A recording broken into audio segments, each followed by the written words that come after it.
Hello guys! Nandito kami ngayon sa Paywalk Tanawan. Napadaan lang kami dito actually kasi galing kaming binyagan sa pinsan ko. So nananap kami ng pwedeng galaan. At ito nga ang nakita namin. At mamaya bababa kami. Yan, may mga kumakaway. Akala nila talaga yung sikat na vlogger. Charot. Charot lang. First time ko lang naman mag-video-video eh.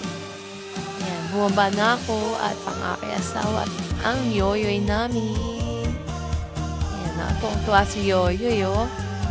Akala niya dagat, lake pala. Ayan, ang lakas ng alon, tapos ng hangin, hinahampas talaga sa amin. Asawa ko, video-video siya. Tama yan. Ayan, diba? Lakas ng alon.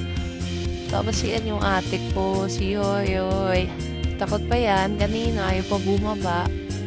Ang lakas kasi ng hampas ng hangin. Kaya ganyan ang lake ngayon. O, ayan, tumingin pa sila dyan sa may medyo wala ng bakod. Marami rin naliligo nang hinayang yung asawa ko kasi walang dalang panligo. Maliligo ka dyan, puro buraks, diba? O, ayan, o. Diba? Lakas ng hampas. Alon, no? Oh, pero nakakatuwa, nakaka-refresh. Galit niya yung asawa ko sa akin. Pero nawala yung inis niya sa akin nung nakita niya yan. Oh, diba? Oh, video ko sila. Oh, hindi pa nakontento, nagpa-video pa ulit. Peace sign pa si ate. Oh, diba? Long paper plate. Akaling niya makakover talaga yung mukha niya. Diba? Ang ganda. Pero, puro buraks yan. Kasi lake yan eh. Malapit sa Taal Lake. Kasi Tanawan na ito. Akala mo dagat, no? Iba mataas yung alon nung lake.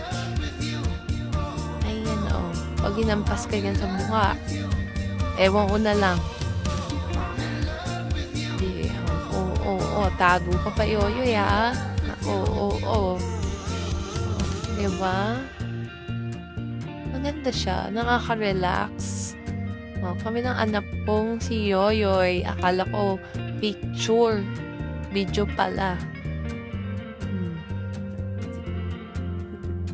Feel namin yung hangin. Posing ang aking yoyoy. Oh, emot. Sige ba? Emote lang. Oh, punta sila doon. Picture ko sila. Lakas ng hangin. Hanggang dito na lang, ha?